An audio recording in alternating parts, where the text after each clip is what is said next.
Për herë të parë në jetën e vetë parlamentare, Kuvendi i Republikës nuk arriti ta legjitimojë me votë qeverinë e shtetit. Votimi të 26 shtetorit i parapriu një krizë 6 mujore, e cila ishte rezultati i pamundësisë për ta zgjedhur kryetarin e Kuvendit. Viti 2025 do të mbahet mend si një vit shumica e cilit humbi në përpjekje për themelimin e institucioneve tona kushtetuese, Kuvendit dhe qeverisë. Përkundër kësaj, viteve të fundit, arritjet e Kosovës të shtetit tonë nuk janë të vogla. Po hymë në vitin e 5 në rritje ekonomike mbi 4% dhe disiplina fiskale po shkon duke u konsoliduar. Borxhi jashtëm ndodhet në pikën e tij historikisht më të ulët, kurse mbledhja e brendshme e tatimeve, bashkë me qarkullimin e bizneseve, ka shënuar rritje enorme. Në veri të vendit janë luftuar me sukses strukturat e Serbisë lidhura me krimin e organizuar si dhe me kontrabandën, kurse buxheti për mbrojtje është katërfishuar e po ashtu është rritur në për sektor vital të shtetit tonë. Në planin ndërkombëtar gjatë këtij mandati u mundsua lëvizja pa viza në zonën Schengen të qytetarëve tonë, kurse erdhën po ashtu edhe 3 njohje ndërkombëtare shumë të rëndësishme për Republikën e Kosovës.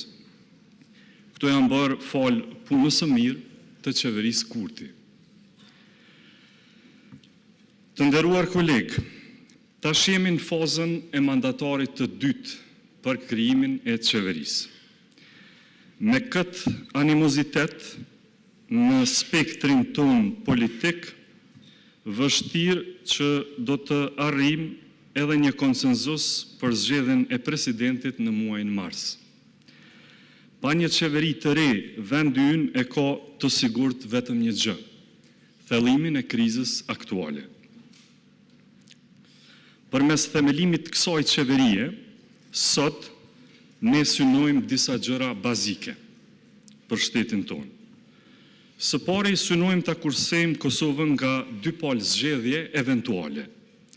Do të ishte arrogancë ta çonim vendin tonë drejtën zgjedhje.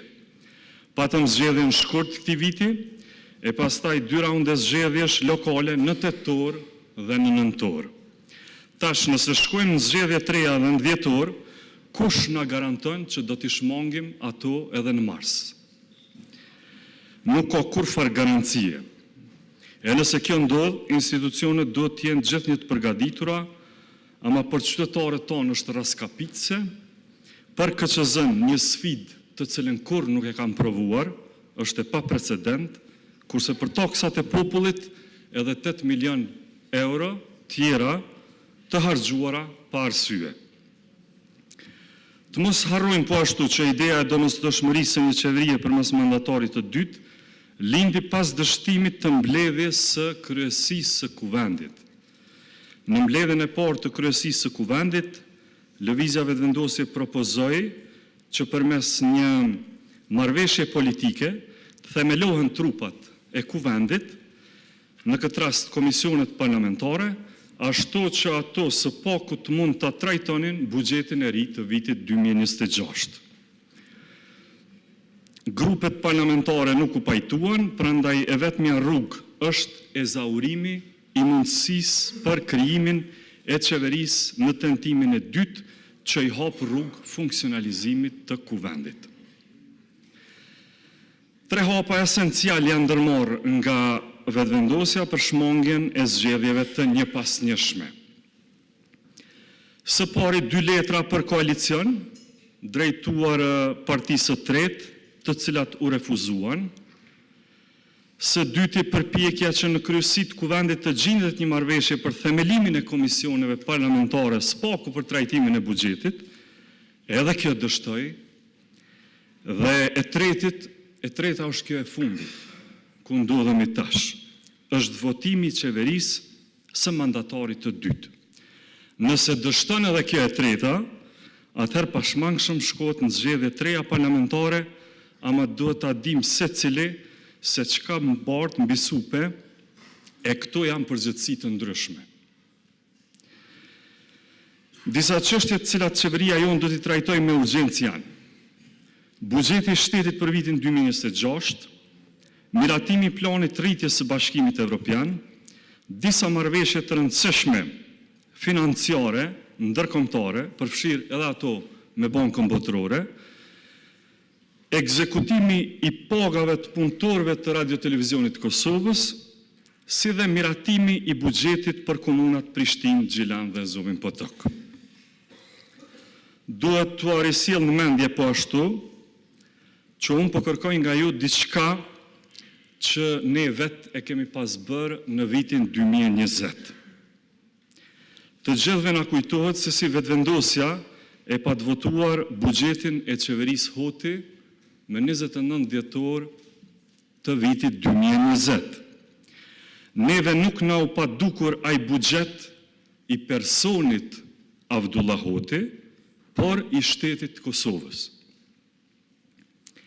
Edhe ne mund të mos e kishim votuar atë buxhet, ama do të bëshim përgjegjës për një krizë nga e cila rrezikoheshin drejt për drejt të gjitha pagat e sektorit publik. Ne atëherë bëm dallimin mes asaj që ishte interes publik dhe betejë politike e përditshme.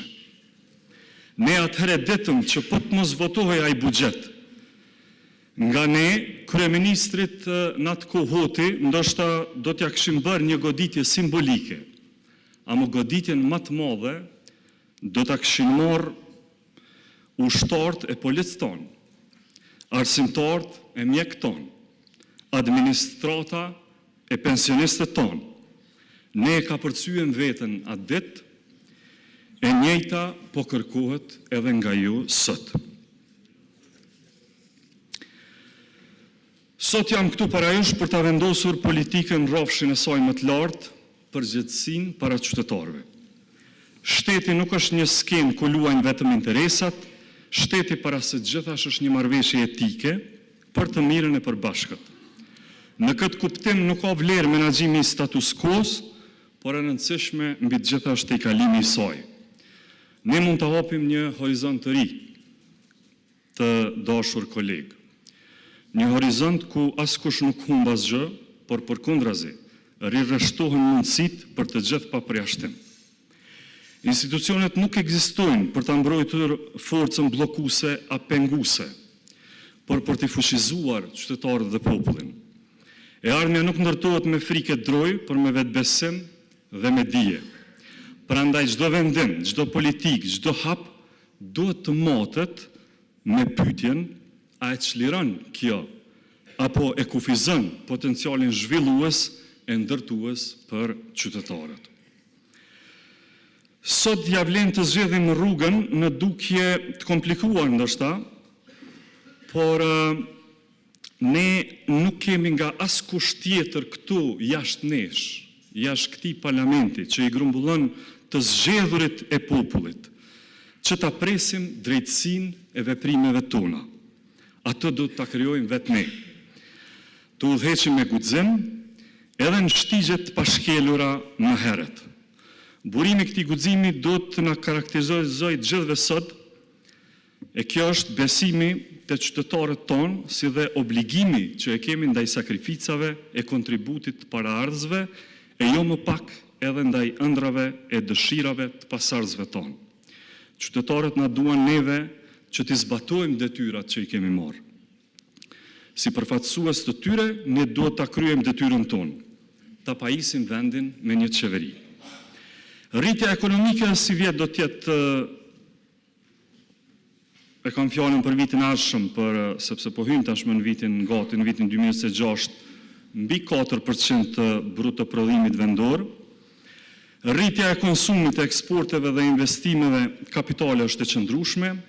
Kjo na mundson që ta rrisim,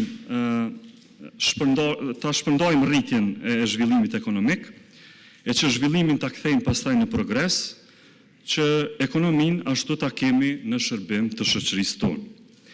Viti i ardhshëm do të jetë në një renon vit i investimeve kapitale me mbi 1 miliard euro, i mbështetjes të prodhimit në sektorin privat me financim deri në 1 miliard euro, edhe kjo, i fillimit urgjent të Hekurudhës Prishtinë-Durrës dhe i 5 digave për akumulimin e ujit e i projekteve treja energjetike me burimet që i kemi.